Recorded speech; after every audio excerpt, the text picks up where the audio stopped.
The Duke attended one last dinner of prospects, unaware the widow who entered would change his life. The crystal glasses clinked in muted celebration as Lord Alaric de Vennes, the Duke of Kesmond, observed the performance unfolding before him. The Marquis of Thurwood's grand dining hall gleamed beneath a constellation of chandeliers, their light reflecting off silver cutlery and the hopeful eyes of unmarried ladies. This was to be his final appearance at such affairs, a last concession to societal obligation, before retreating to the solitude he had come to prefer since his Duchess had departed this world 5 winters past. "Your Grace appears uncommonly pensive this evening," remarked Lady Haverley, her voice honeyed with practiced charm. Her daughter, seated strategically across from him, offered a demure smile, her youth and dowry displayed with equal deliberation. "Perhaps His Grace finds our conversation lacking," tittered another mother, adjusting her daughter's posture with a discreet touch. The Duke inclined his head politely. "On the contrary, I find myself quite engaged by the discourse." A lie wrapped in courtesy, as was the custom. "I merely contemplate the exceptional efforts of our hostess." The Marquis of Thurwood, seated at the far end of the table, preened at the acknowledgement. She was London's most formidable matchmaker. Her dinner parties the altar upon which social contracts were sealed with champagne and significant glances. "After tonight, de Vennes, you simply must select someone," she had insisted earlier, her fan punctuating each syllable. "A duke requires heirs, and Kesmond Hall deserves a mistress." He had not deigned to remind her that Kesmond had witnessed the burial of its mistress, and with her, his heart. Instead, he had nodded with aristocratic restraint, knowing this would be his final performance in this particular theatre. A footman appeared at his elbow, presenting a selection of wines. The Duke selected without interest, his gaze drifting across the tableau of ambition, dressed in silk and lace. Each face bore the same calculation, the mathematics of title and fortune against youth and childbearing potential. He had endured a dozen such evenings since reluctantly re-entering society. This would be the last. "The season has been particularly vivacious, has it not?" continued Lady Haverley, "though I dare say the selection of eligible gentlemen grows distressingly thin." "Indeed," contributed another matron, "which makes your Grace's presence all the more significant." The Duke's response died on his lips as the grand doors opened. The butler, visibly discomfited by the interruption, cleared his throat. "Lady Isolde Meron," he announced. A hush descended upon the gathering as the latecomer entered. Dressed in dove-grey silk with modest silver accents, she stood in stark contrast to the vibrant plumage of the other women.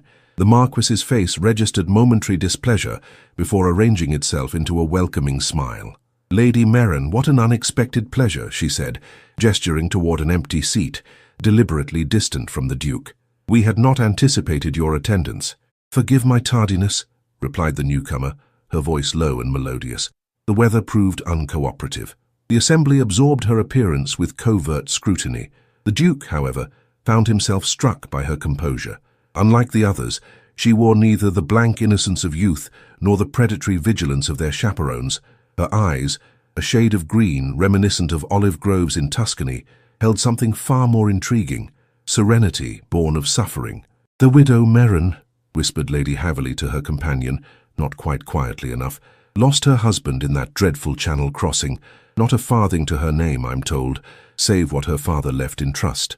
The Duke observed how Lady Meron's hand briefly touched a small brooch at her collar, a delicate olive leaf rendered in silver, before her attention returned to the table. She betrayed no reaction to the whispers that trailed her like shadows. Conversation resumed, but Alaric found his attention repeatedly drawn to her. She ate with the precision of one who understood hunger beyond the abstract, her responses to queries both measured and genuine. When Lady Haverley's daughter performed at the pianoforte after dinner, Lady Meron's applause lacked the mechanical quality of social obligation. There was something honest in her appreciation that struck the Duke as nearly revolutionary in these circles. As the evening progressed into the drawing-room, he found himself navigating toward her without conscious decision. She stood apart, examining a small collection of miniatures displayed on a side table. "An unusual addition to the Marquis's collection," he remarked, indicating a pastoral scene unlike the family portraits surrounding it. Lady Meron's gaze met his directly. "Perhaps the rarity of sincerity makes it worth displaying, Your Grace." There was no coquettish lowering of lashes, no artificial inflection. The Duke felt a peculiar sensation, as if a window had been opened in a long-shuttered room. "You have me at a disadvantage, madam," he responded, finding himself strangely invigorated by her directness. "I suspect that occurs rarely in your experience," she replied, the ghost of a smile touching her lips, "though I imagine such disadvantages might occasionally prove illuminating." The Duke felt something within him stir, a curiosity long dormant. "Lady Merrin, might I inquire?" But the Marquis appeared between them with the precision of a cavalry charge. "Your Grace, Miss Haverley is about to favour us with another selection. I've saved you a most advantageous seat." As he was led away, Alaric glanced back. Lady Merrin had returned her attention to the miniatures, but the slight tension in her shoulders suggested an awareness of his departure. For the first time that evening, perhaps in many evenings, he found himself genuinely reluctant to move away. The following morning dawned with uncharacteristic brightness, sunlight streaming through the heavy drapes of the Duke's London residence. Alaric found himself awake earlier than usual, the events of the previous evening lingering in his mind like the final notes of a sonata. "Is something amiss with your breakfast, Your Grace?" inquired Thornfield, his valet of 20 years whose dignity remained undisturbed even by his master's uncharacteristic restlessness. "Nothing whatsoever," replied the Duke, though he had scarcely touched the meticulously prepared meal. "I find my appetite somewhat diminished this morning." Thornfield's expression remained perfectly neutral, though decades of service allowed him the liberty of a subtle arch of his eyebrow. "Perhaps Your Grace might benefit from fresh air. The morning papers mention an exhibition of botanical illustrations at the Royal Society. Most educational, I understand." The Duke recognized the gentle manipulation, but found himself amenable to it. "A capital suggestion, Thornfield. Have the carriage prepared." An hour later, Alaric found himself wandering among glass cases of exquisitely rendered flora. The exhibition hall was mercifully uncrowded at this early hour, allowing him the luxury of solitude as he examined detailed studies of specimens from across the empire. He paused before a particularly fine rendering of an olive branch, the silver-green leaves reminiscent of the brooch worn by "Your Grace," came a voice that he recognized instantly. "I had not expected to encounter nobility among scientific illustrations." Lady Merrin stood a few paces away, her expression suggesting genuine surprise rather than the manufactured coincidences so common in the social season. She wore a walking dress of deep plum, practical for the cool morning, with the same olive-leaf brooch at her collar. "Lady Merrin," he acknowledged with a bow, "I confess a particular interest in botanical accuracy. My estate in Derbyshire includes modest gardens. Modest, I imagine, only by ducal standards," she replied with that same hint of a smile, "though I find it refreshing that you take interest in what grows there." "And what brings you to such scholarly pursuits this morning?" he asked, falling into step beside her as they moved to the next display case. "I teach drawing to children at St. Agnes's Orphanage," she answered, her gaze fixed on the illustration before them. "Several show particular promise with botanical subjects. I thought to improve my own knowledge to better guide them." The Duke regarded her with newfound curiosity. "An uncommon occupation for a lady of your standing." "Perhaps," she conceded, "though no more uncommon than a duke who notices olive leaves when surrounded by England's most eligible daughters." Her candour startled a genuine laugh from him, a sound so unfamiliar that it seemed to surprise them both equally. Several nearby patrons turned, astonished to witness the notoriously reserved Duke of Kesmond displaying such unguarded emotion. "You speak with remarkable directness, Lady Merrin. I have found, Your Grace, that life is far too brief for the luxury of dissembling." A shadow passed across her features. "My husband held similar convictions. He considered truth the only gift of value. The late Captain Merrin, I understand." The Duke spoke carefully, mindful of the whispered gossip from the previous evening. "Lost at sea, if I recall." "Yes," she replied simply. "The Channel crossing to Calais, 3 winters past. A sudden storm." Her fingers touched the olive-leaf brooch with a gesture that seemed unconscious. "He was transporting olive saplings from Italy, a gift for our small estate. None survived the journey." They stood in silence before the illustrations, the murmur of other visitors a distant hum. The Duke found himself contemplating the peculiar courage required to speak of loss without embellishment or self-pity. "I have kept you from your studies long enough," he said finally, "though I would be honored if you would permit me to call upon you properly, perhaps tomorrow afternoon." Lady Merrin regarded him with those clear olive eyes. "Your Grace, while I appreciate the courtesy, I must speak plainly. I have no intention of remarrying, nor any dowry to recommend me if I did. If you seek a bride, as all of London believes, I would be an imprudent choice. And if I simply seek conversation unencumbered by matrimonial speculation, then I would question your judgment, sir, though not your sincerity." There was that almost smile again. "I reside with my cousin, Lady Hartwood, in Bloomsbury. Tuesdays and Thursdays I am generally at home." With a small curtsy, she moved toward the exit, leaving the Duke in a state of contemplation unfamiliar to him. He returned his attention to the olive branch illustration, studying its precise lines with renewed interest. Upon his return home, he found an envelope awaiting him, an invitation to Lady Hartwood's small literary gathering the following evening. The Duke, who had declined similar invitations for years, surprised his secretary by requesting an acceptance be dispatched immediately. That night, for the first time since his Duchess's passing, Alaric dreamt of gardens rather than graves. 2 evenings later, the Duke's carriage arrived at Lady Hartwood's modest but respectable Bloomsbury residence. The house possessed none of the grandeur of Mayfair mansions, but radiated a comfortable elegance that spoke of taste rather than ostentation. Lady Hartwood, a sharp-eyed widow of 60 with a reputation for intellectual pursuits, greeted him with undisguised surprise. "Your Grace honors us unexpectedly," she remarked, her shrewd gaze suggesting she found his presence both remarkable and suspicious. "I cannot recall when you last attended a gathering of our little circle." "I find myself increasingly drawn to substantive discourse, Lady Hartwood," he replied, his eyes scanning the modest assembly for a particular face. "Indeed," she replied dryly. "How fortunate that my cousin's presence has coincided with this intellectual awakening."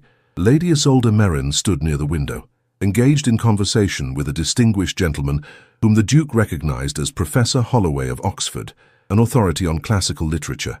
She wore a gown of deep sapphire blue, simple in design, yet elegant in its restraint. The silver olive leaf caught the lamplight as she gestured to emphasize a point in their discussion. "Ah, Holloway," the Duke said as he approached. "Subjecting another innocent to your theories on Homeric translation?" The professor adjusted his spectacles with a good-natured harumph. "Your Grace remains as impertinent as when you were my student. Lady Merrin, unlike some, appreciates the subtle distinctions between Chapman's and Pope's interpretations." "I merely suggested that emotion sometimes captures truth more faithfully than precision," Lady Merrin replied, her eyes meeting the Duke's with quiet amusement. "Though I suspect His Grace might have opinions on the matter." "More opinions than expertise, I assure you," Alaric admitted. "Holloway will confirm I was a most indifferent scholar." "Indifferent, perhaps, but never dull," the professor countered. "Your essay comparing Penelope's weaving to political strategy was quite revolutionary, if somewhat heretical." He turned to Lady Merrin. "I shall leave you to the Duke's dubious literary opinions while I refresh my tea." As the professor departed, a momentary silence fell between them, not the strained silence of social obligation, but something more companionable. "You surprise me, Your Grace," Lady Merrin observed at length.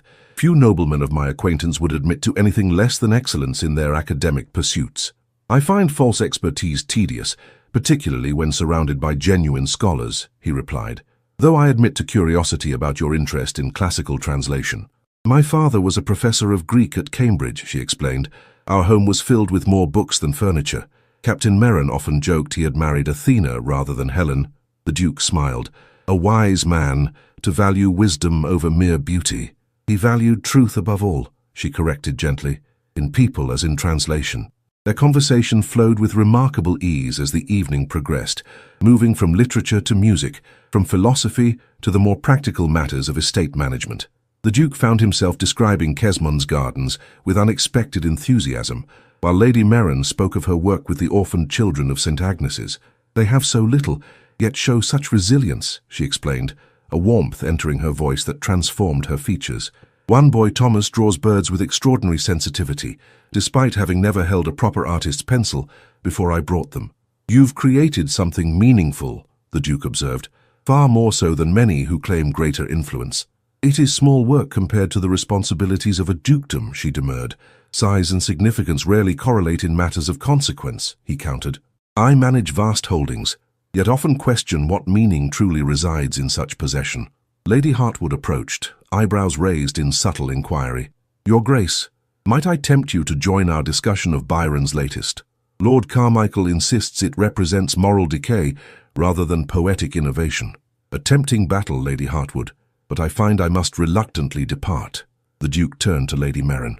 Might I call upon you tomorrow?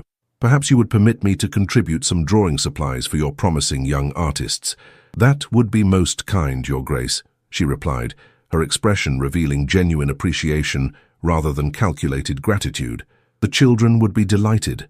As the Duke took his leave, Lady Hartwood accompanied him to the door. Your sudden interest in charitable pursuits is most intriguing, Your Grace, she observed, her tone dry as aged sherry. I have neglected many worthy causes in recent years, he acknowledged, meeting her shrewd gaze directly. Perhaps it is time to remedy such oversight. Indeed. The elderly woman's eyes sparkled with intelligence. My cousin has suffered significant loss, Your Grace.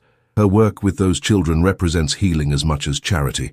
I would not see that progress disrupted by aristocratic caprice. The Duke bowed with genuine respect. Your concern does you credit, Lady Hartwood. I assure you, caprice is not among my failings. No, she replied thoughtfully. I dare say it is not. Good evening, Your Grace.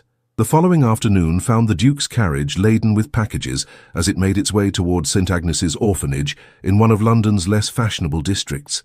Alaric had dispatched his secretary to London's finest art supply merchants with instructions to procure the best materials suitable for young students. The resulting collection included drawing papers, watercolors, proper brushes, and a selection of botanical volumes with color plates. St. Agnes's proved to be a modest building of weathered brick, clean but visibly worn by years and limited funds.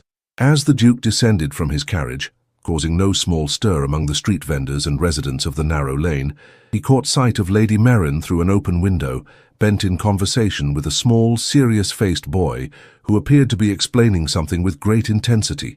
For a moment, Alaric stood unnoticed, struck by the tableau they created, her elegant profile turned in genuine attention to the child, sunlight catching the silver green of her brooch. The scene stirred something unfamiliar within him, a recognition of beauty that had nothing to do with conventional aesthetics and everything to do with authentic connection. When she glanced up and saw him, her surprise gave way to a smile, the first full, unguarded smile he had witnessed from her. It transformed her entirely, and the Duke found himself momentarily arrested by the change. "Your Grace," she called, beckoning him toward the entrance. "You arrive at a most opportune moment. Thomas has just completed a remarkable study of a nightingale."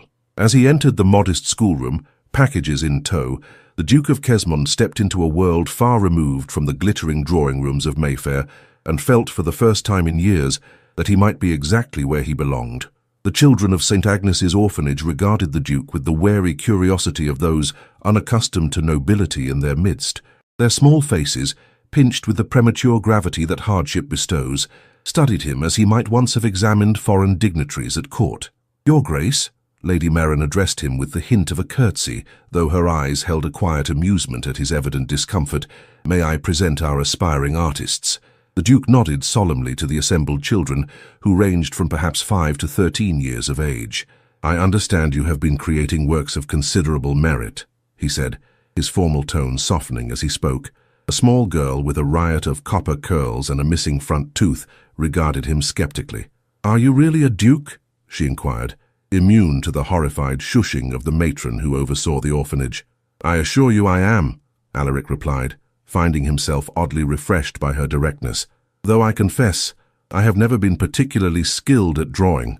This admission seemed to ease the children's apprehension more effectively than any display of condescension might have done.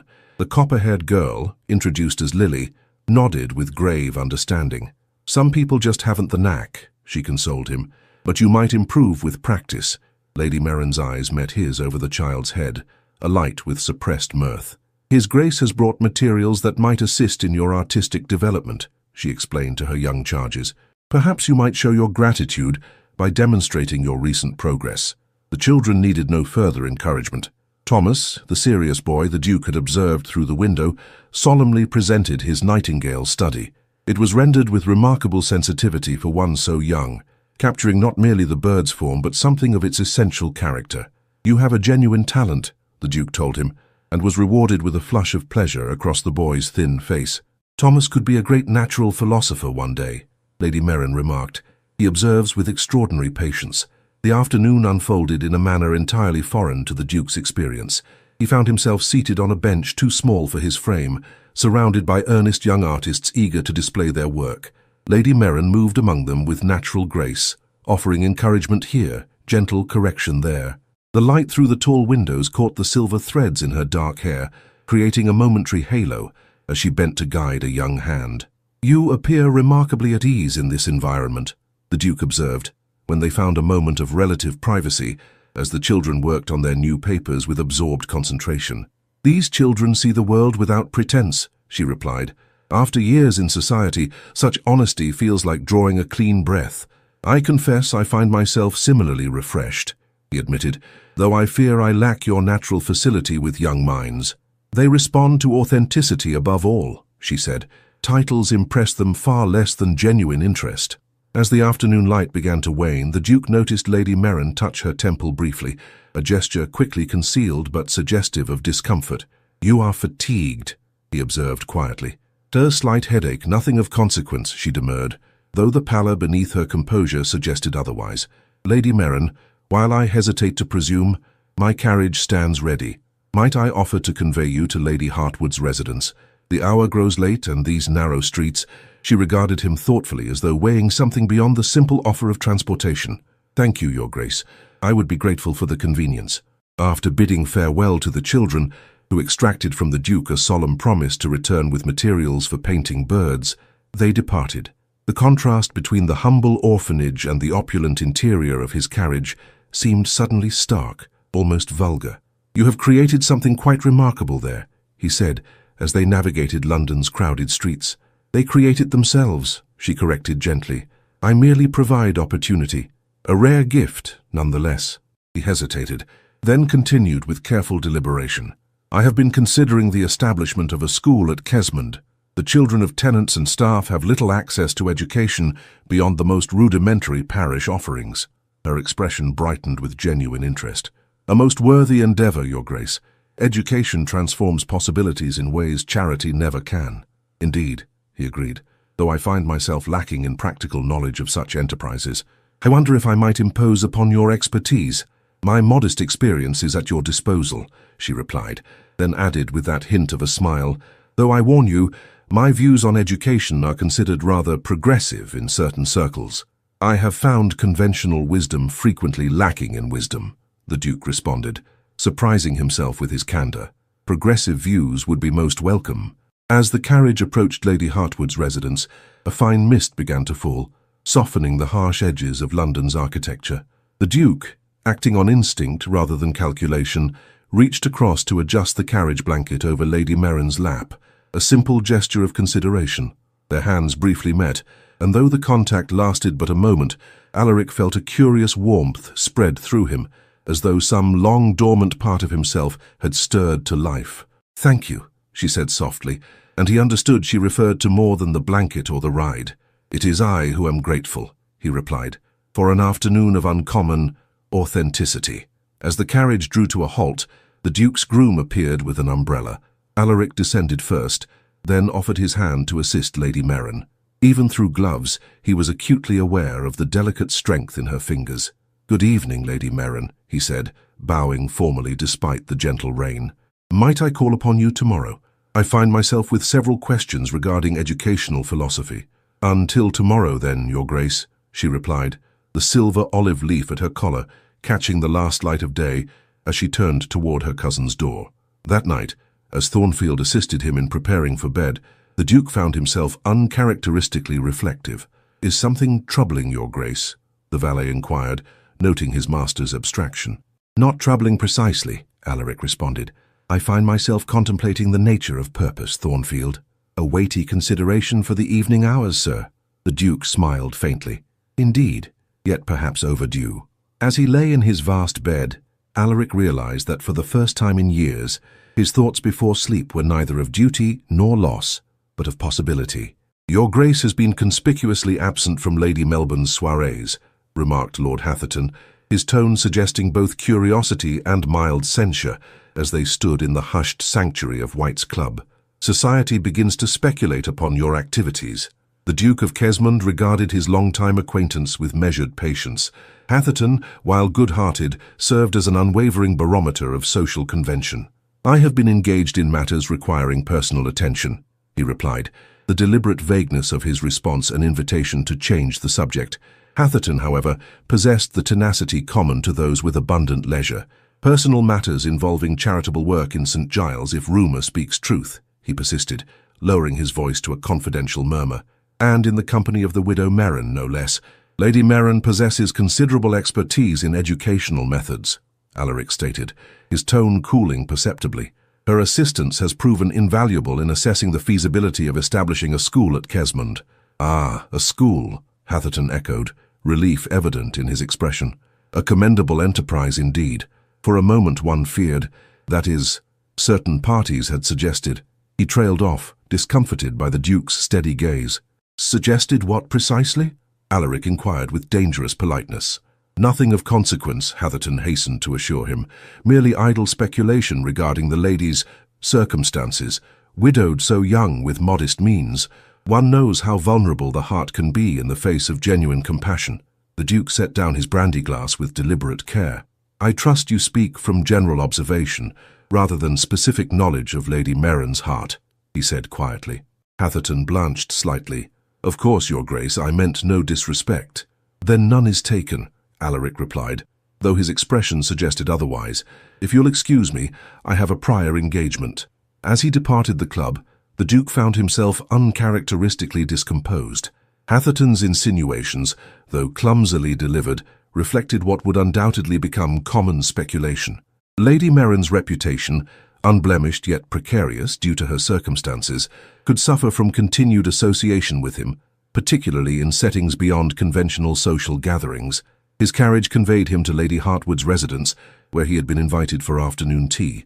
He found the elder lady alone in her drawing-room, her shrewd eyes appraising him over the rim of her teacup.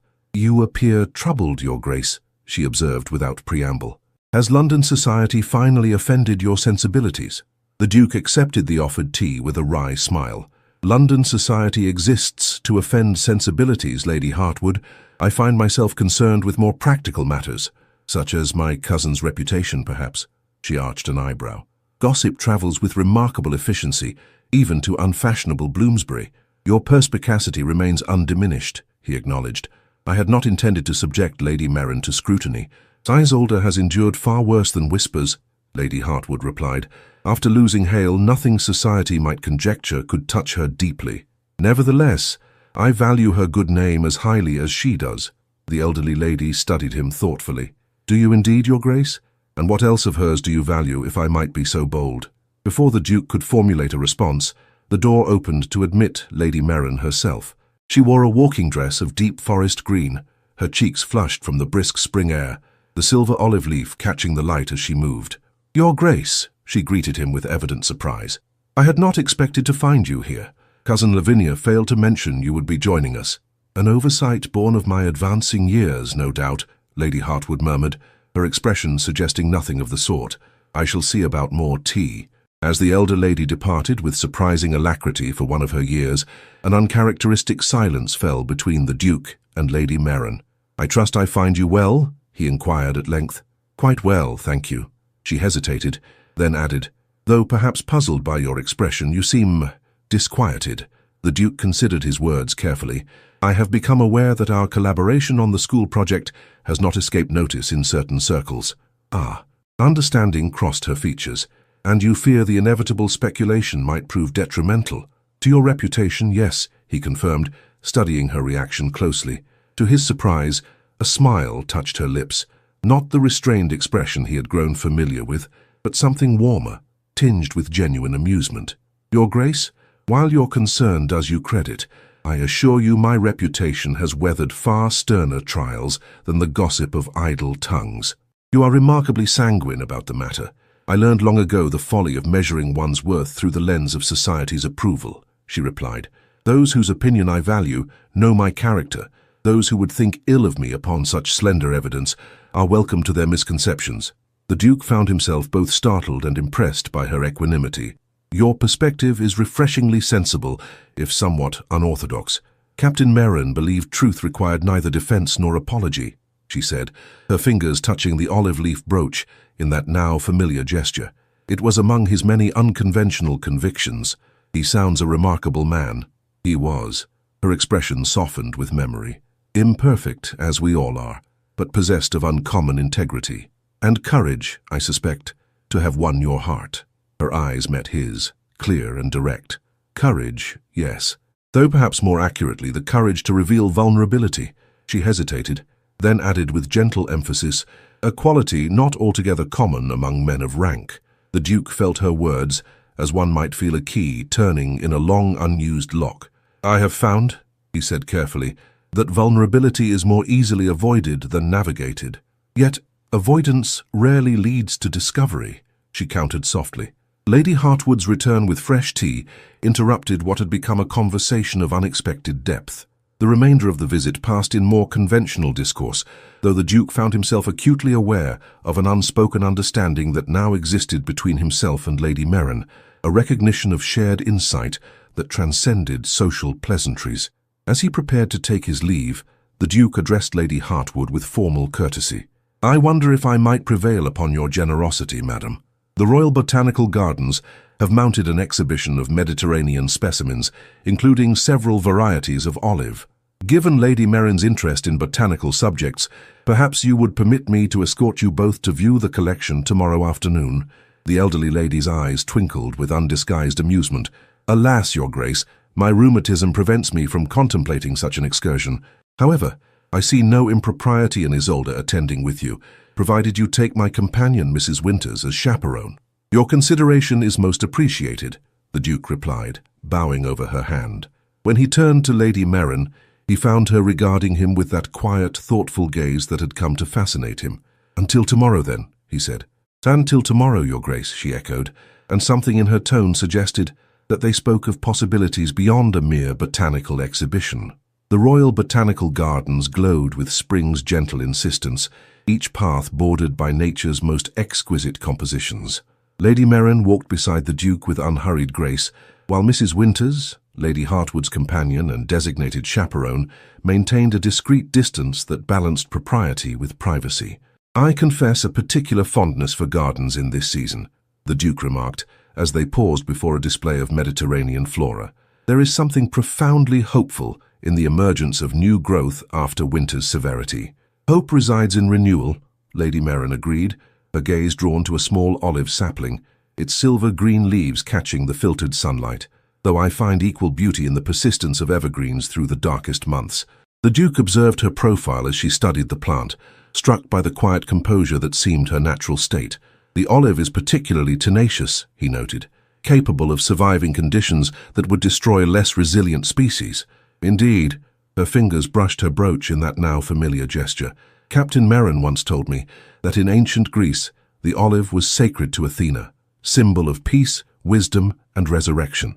A smile touched her lips. He claimed I possessed all three qualities, though I assured him wisdom at least remained aspirational. I would not be so certain, the Duke replied. Your insights regarding the educational program for Kesmond have revealed considerable wisdom. They continued their promenade, conversation flowing with surprising ease between discussions of botany, literature, and the more practical aspects of establishing a rural school. As they reached the Mediterranean Conservatory, a cathedral of glass housing specimens requiring warmer conditions, Mrs. Winters discreetly announced her intention to rest on a nearby bench. Within the humid warmth of the conservatory, they stood before a mature olive tree, its gnarled trunk speaking of decades of patient growth. Sunlight streamed through the glass ceiling, creating a dappled effect through the silver-green canopy. It was trees like this one that Captain Merrin hoped to establish at our small estate, Lady Merrin said softly. He believed they would thrive, despite conventional wisdom regarding England's climate. A man of vision, clearly, the Duke observed, and occasional glorious impracticality, she added with fond remembrance. He once commandeered an entire ship's dining room to demonstrate the proper method of pruning olive branches to skeptical fellow passengers. The Duke smiled at the image. I find myself increasingly curious about Captain Merrin. Your descriptions paint a character of uncommon vitality. He lived fully, she confirmed, perhaps knowing somehow that his time would be brief. Her expression grew contemplative. After his loss, I discovered among his papers a letter addressed to me, to be opened in the event of his death.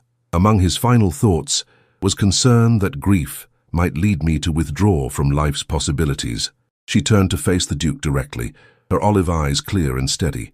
He wrote, "Do not honor my memory by diminishing your future, but by embracing it with the courage we shared." It was the most difficult and the most precious gift he could have left me. Alaric felt a profound respect wash over him, both for the man who had written such words and the woman who had found the strength to honor them. "A remarkable legacy," he said quietly. "Yes." Her gaze returned to the olive tree. "Though I confess there are days when courage proves elusive. Yet you continue your work with the orphaned children, establish educational opportunities, face society's scrutiny with composure," the Duke observed. "If that is not courage, I confess I do not recognize the virtue." A soft laugh escaped her. "Your Grace is most generous in his assessment." "Alaric," he said suddenly. When she looked at him in surprise, he continued with careful deliberation. "When we speak of matters beyond social pleasantries, I would be honored if you would address me by my name, rather than my title."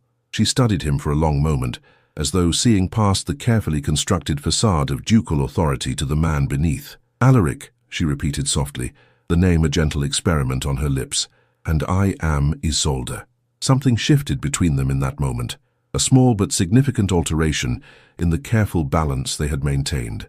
The Duke found himself acutely aware of her proximity, the gentle rise and fall of her breath, the way sunlight caught the subtle auburn highlights in her dark hair. "Isolde," he echoed, finding unexpected pleasure in the simple intimacy of her name. "I find myself wondering what Captain Merrin would make of our acquaintance." A genuine smile illuminated her features. "Hale would likely observe that dukes, like olive trees, appear imposing but require careful attention to reveal their true nature." Her eyes held a teasing warmth he had not witnessed before. The Duke laughed with unfeigned delight. A perspicacious man indeed. Their conversation continued as they completed their circuit of the conservatory, returning to the cooler air of the main gardens where Mrs. Winters awaited them. As they walked, the Duke found himself contemplating how thoroughly his expectations of the afternoon had been surpassed. He had anticipated pleasant conversation. Instead, he had been granted glimpses of a mind and heart of uncommon quality. When they reached the garden entrance where his carriage awaited, the Duke addressed Mrs. Winters with formal courtesy. "Might I offer you both conveyance to Lady Hartwood's residence?" "Most kind, Your Grace," the companion replied with a curtsy. As they settled into the carriage, the Duke found himself seated opposite Lady Merrin. Isolde, he corrected himself silently, treasuring the private privilege of thinking of her by name. The afternoon light caught the silver olive leaf at her collar, transforming it momentarily into something luminous. "I have been considering your suggestions regarding the school at Kesmond," he said, as the carriage began its journey, "particularly your emphasis on practical skills alongside traditional subjects. I wonder if you might consider visiting the estate to assess the existing structures and potential locations." Something like surprise flickered across her features. "You would value my opinion so highly?" "I find your perspective invaluable," he replied with simple honesty. "Few possess both practical experience and genuine vision." "I would be honored to assist," she said after a moment's consideration, "though such a journey would require careful planning." "Of course," the Duke agreed. "Lady Hartwood would be most welcome, as would Mrs. Winters. My sister, Lady Caroline, serves as Kesmond's hostess in my absence and would ensure all propriety is observed." Mrs. Winters, who had maintained a discreet silence, cleared her throat gently. "Lady Hartwood has mentioned her intention to visit her goddaughter in Bath next month. Perhaps such timing might prove advantageous for all parties." The Duke caught the subtle orchestration at work and found himself grateful for the quiet machinations of those who recognized value beyond social convention. "A most sensible suggestion," he acknowledged. "I shall write to Caroline directly." As the carriage approached Lady Hartwood's residence, the Duke found himself reluctant for the afternoon to conclude. There remained so much unspoken, so many thoughts he wished to share with the remarkable woman seated across from him. "Until tomorrow, then," he said as he assisted her from the carriage. "Perhaps you might share your thoughts on curriculum development when next we meet." "I shall prepare my most persuasive arguments," she replied, that hint of a smile playing at her lips again. "Good afternoon, Your Grace." "Good afternoon, Isolde," he responded, his voice pitched for her ears alone. The name lingered between them like a promise as she turned toward the house, the silver olive leaf catching the last light of day. The morning light streamed through the tall windows of Lady Hartwood's morning room, where Isolde sat composing a detailed outline of curriculum recommendations for the proposed Kesmond school.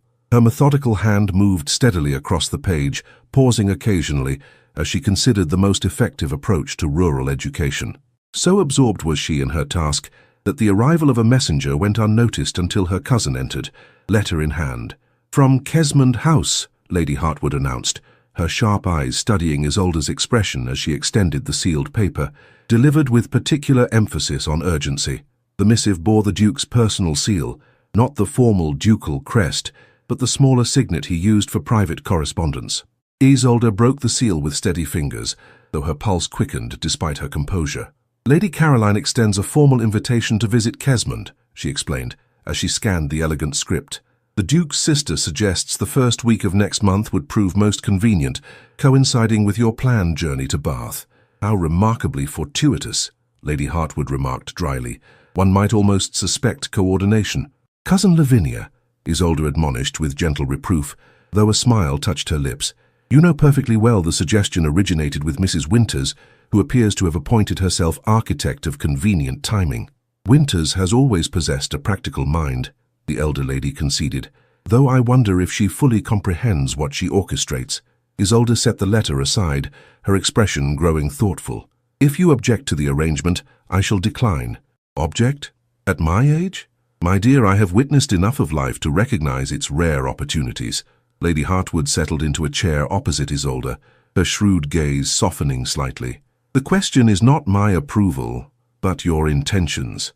Kesmond represents more than an educational project, does it not?" Isolde's fingers found the olive leaf brooch at her collar, that unconscious gesture that had become so familiar. "I cannot deny that I find the Duke's company unexpectedly meaningful." "Alaric de Vennes is not a man given to casual pursuits," Lady Hartwood observed. "His interest suggests genuine regard." "Perhaps," Isolde agreed cautiously, "though the world would consider any deeper attachment between us entirely unsuitable." "The world," her cousin replied with characteristic astringency, "regularly celebrates the marriage of decrepit earls to girls scarcely older than their grandchildren. I dare say it can accommodate a duke's interest in a woman of intelligence and character." Isolde shook her head, a rueful smile playing across her lips. "Your loyalty is commendable, if somewhat biased. Age grants the privilege of clear vision, my dear. I see a man of substance who recognizes similar quality in you." She paused, then added more gently, "Hale would not wish you to refuse happiness out of misplaced loyalty to his memory." "It is not loyalty that gives me pause," Isolde admitted, "but rather uncertainty. The gulf between our positions is vast, and I have grown accustomed to independence." "Independence is admirable," Lady Hartwood conceded, "but so is courage in the face of unexpected possibility." Later that afternoon, as Isolde made her way to St. Agnes's for her regular teaching session, she found herself reflecting on her cousin's words. The orphanage's familiar brick facade came into view just as the sky darkened with gathering storm clouds. She quickened her pace, reaching the entrance as the first heavy drops began to fall. "Lady Merrin!" young Thomas exclaimed as she entered the schoolroom. "We feared you might not come with the weather turning so foul. A little rain would not keep me from our lessons," she assured him, removing her damp cloak, "particularly when I have promising works to review." The children gathered eagerly around her, their thin faces alight with anticipation. The Duke's generous provision of materials had transformed their modest artistic endeavors, and each child now possessed a proper sketchbook and quality pencils. As the storm intensified outside, Isolde lost herself in the simple joy of guiding young minds. Thunder occasionally punctuated their concentration, but the children remained absorbed in their work, creating small worlds of beauty despite the orphanage's Spartan surroundings. She had just begun to gather their materials as the lesson concluded, when the schoolroom door opened to admit a tall figure. The Duke stood in the doorway, rain-damp and slightly disheveled, his presence both unexpected and immediately commanding. "Your Grace, Mrs. Benning," the orphanage matron exclaimed with evident dismay at his sudden appearance. "We had not anticipated—" "Forgive the intrusion," he interrupted smoothly, his gaze finding Isolde's. "I was passing nearby when the storm worsened. I thought perhaps Lady Merrin might require conveyance." The children stared in undisguised fascination at this aristocratic interloper, their natural reserve momentarily forgotten. "Have you come to see our drawings, sir?" Lily asked with characteristic directness. The Duke's expression softened as he addressed the small girl. "I would consider it a privilege if time permits." Isolde watched with quiet wonder as Alaric de Venne, Duke of Kesmond, whose lineage traced back to the Norman conquest, settled himself on a child-sized bench to examine smudged sketches with genuine interest. The rain lashed against the windows, creating a private world within the humble schoolroom. "Your nightingale shows remarkable improvement, Thomas," he observed, studying the boy's latest effort. "You've captured the distinctive shape of the bill with particular accuracy." The child's thin chest swelled with pride. "Lady Merrin showed us a book with proper illustrations. I've been practicing every evening." "Dedication bears fruit in all worthy pursuits," the Duke replied with gentle gravity. As the children displayed their work one by one, Isolde observed the transformation in Alaric's bearing. The formal reserve that typically characterized his public persona gave way to something more authentic, a quiet attentiveness that honored each child's efforts without condescension. When at last Mrs. Benning shepherded the young artists to their evening meal, the Duke and Isolde found themselves momentarily alone in the schoolroom. Outside, the storm continued unabated, rain streaming down the windows in silvery rivulets. "Your appearance was most unexpected," Isolde remarked, gathering her teaching materials. "Though providential, given the weather." "Providence often wears the guise of deliberation," he admitted, a smile touching his eyes. "I had intended to call upon you at Lady Hartwood's, but learned you had departed for the orphanage. The storm merely accelerated my plans." "And what plans were those precisely?" she inquired, her tone gently teasing. "To discuss the Kesmond invitation," he replied, his expression growing more serious. "And to assure you that while I hope most earnestly for your acceptance, your comfort and reputation remain paramount." Isolde felt a curious warmth spread through her at his evident concern. "I have drafted a preliminary curriculum outline," she said, indicating the papers in her portfolio. "Though I confess, a first-hand assessment of the estate would prove invaluable." "Then you will come?" A note of genuine pleasure entered his voice. "Yes," she affirmed simply. "Though I must warn you, my educational philosophies may challenge conventional thinking." "I have come to value challenges to conventional thinking," he responded, his gaze holding hers with unexpected intensity, particularly when they illuminate possibilities previously unconsidered. The moment hung between them, weighted with unspoken significance.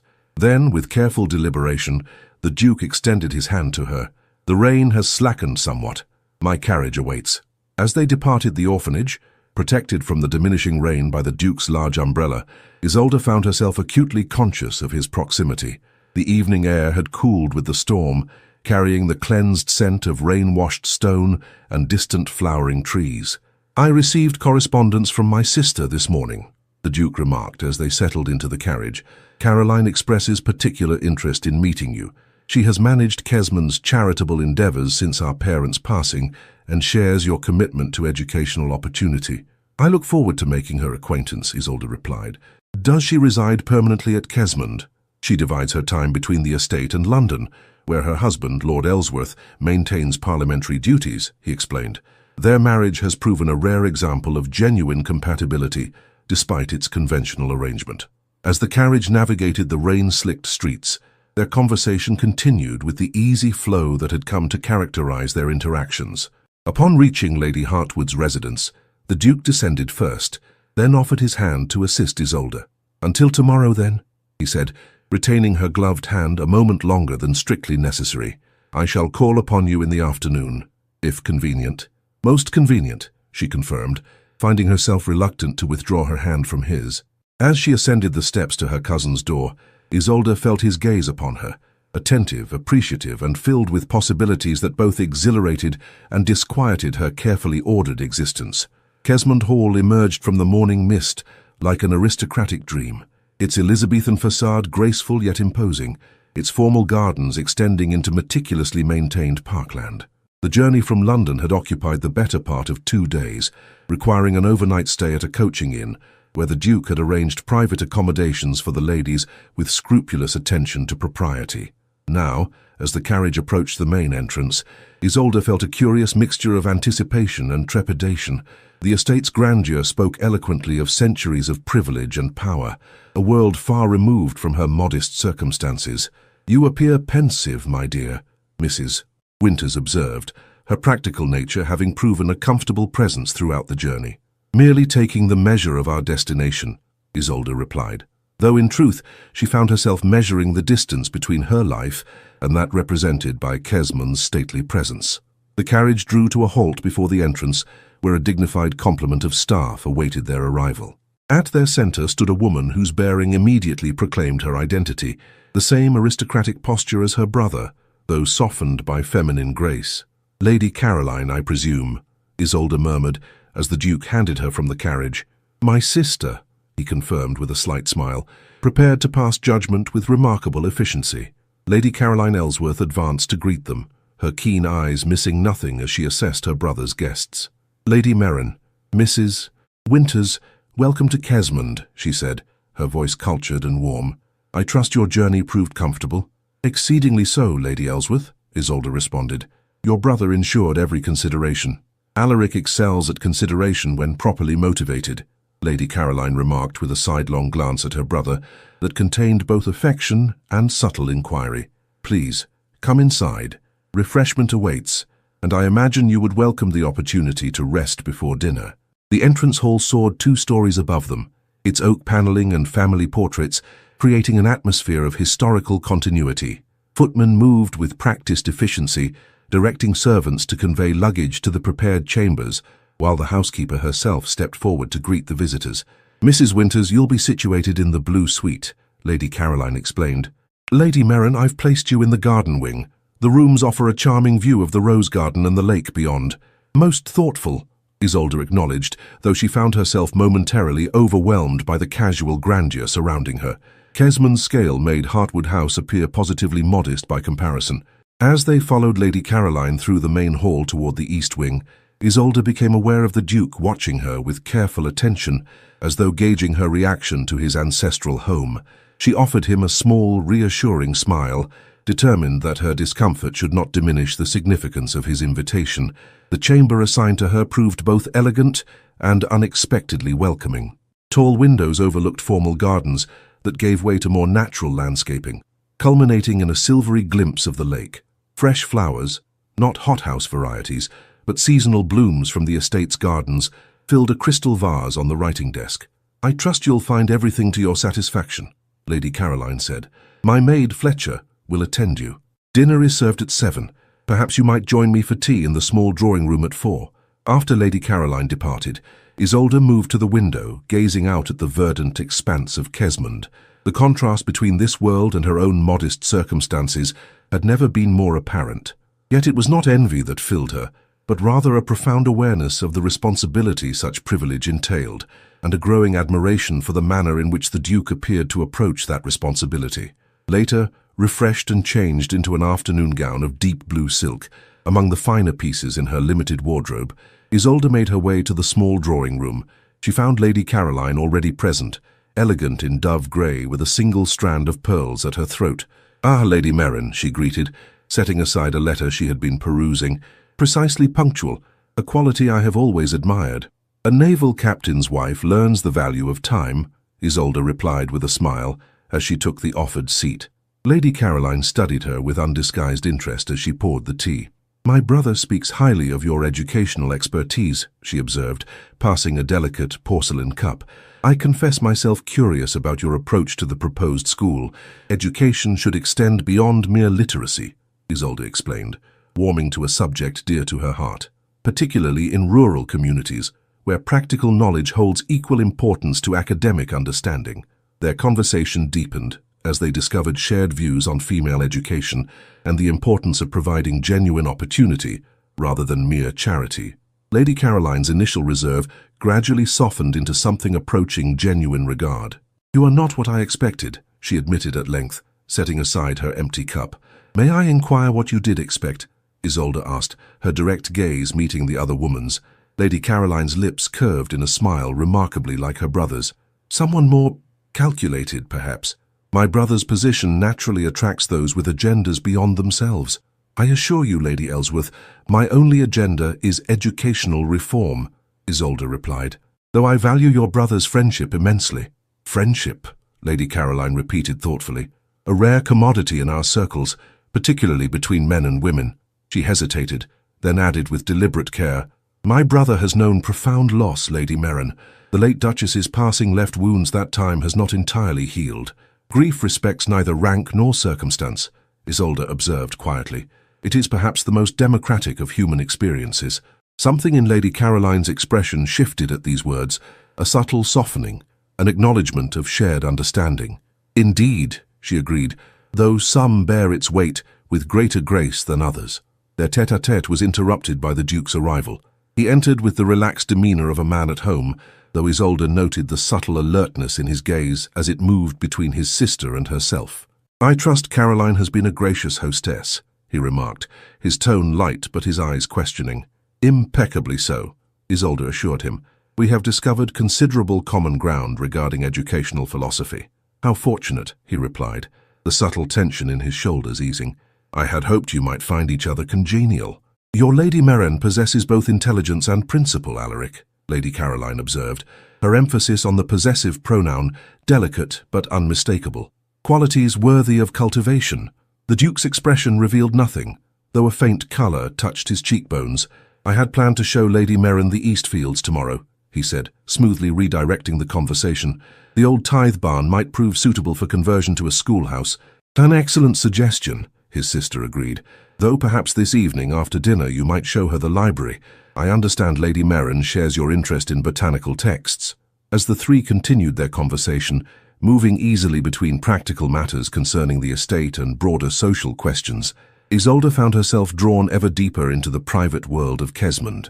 Lady Caroline, despite her initial reserve, revealed a sharp mind and genuine commitment to improving conditions for the estate's dependents. The Duke, in his ancestral setting, displayed a quiet confidence and deep knowledge of his responsibilities that spoke of character beyond mere inheritance. Dinner proved a more formal affair, with local gentry invited to round out the party. Isolde, seated to the Duke's right as the ranking female guest, found herself the object of curious scrutiny from the assembled company.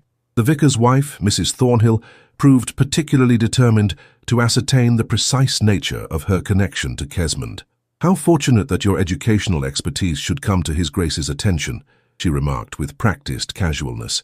"One wonders how such a felicitous introduction occurred."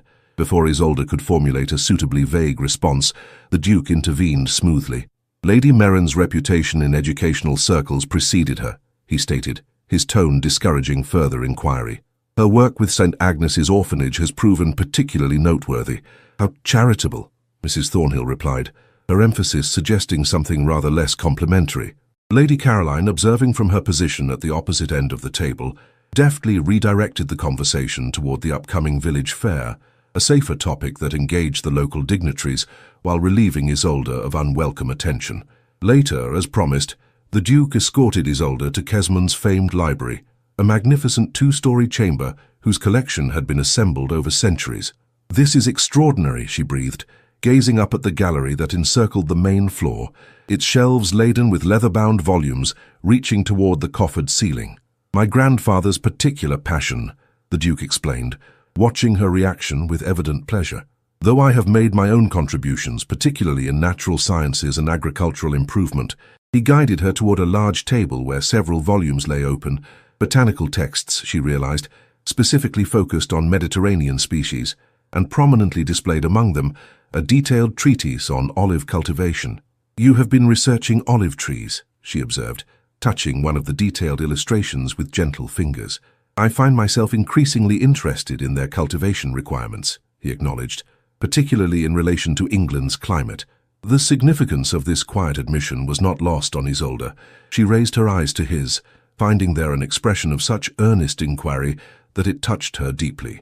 Captain Meren believed the sheltered south-facing slopes of certain estates might provide suitable conditions, she said softly, with proper drainage and wind protection.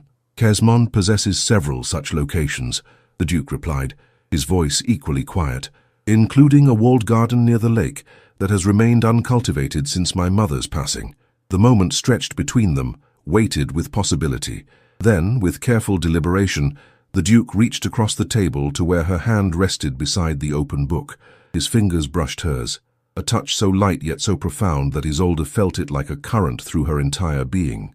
"Isolde," he said, her name an intimate sound in the book-lined sanctuary, I find myself contemplating possibilities I had long considered beyond my horizon. Morning brought mist rising from Kesmond's lake, transforming the landscape into something ethereal and expectant. Isolde stood at her chamber window, watching as the sun's early rays began to pierce the vapor, illuminating droplets that clung to the garden's roses like scattered diamonds. The previous evening's exchange in the library had shifted something fundamental between herself and the Duke. His gentle touch, the quiet intensity of his gaze, the careful words that approached but did not quite articulate deeper feelings, all had continued to resonate through her thoughts as she'd prepared for bed, and had followed her into dreams filled with olive groves and possibilities. A discreet knock announced Fletcher, Lady Caroline's maid, who had been assigned to assist her during her stay. "Good morning, my lady," she greeted with a curtsy. "His Grace asked me to inform you that breakfast is served at your convenience, and he hopes you might join him afterward for a tour of the eastern property, weather permitting. Please tell His Grace I shall be down directly," Isolde replied, moving from the window to complete her morning preparations. She selected a walking dress of sage green, practical yet becoming, with her silver olive leaf brooch at the collar.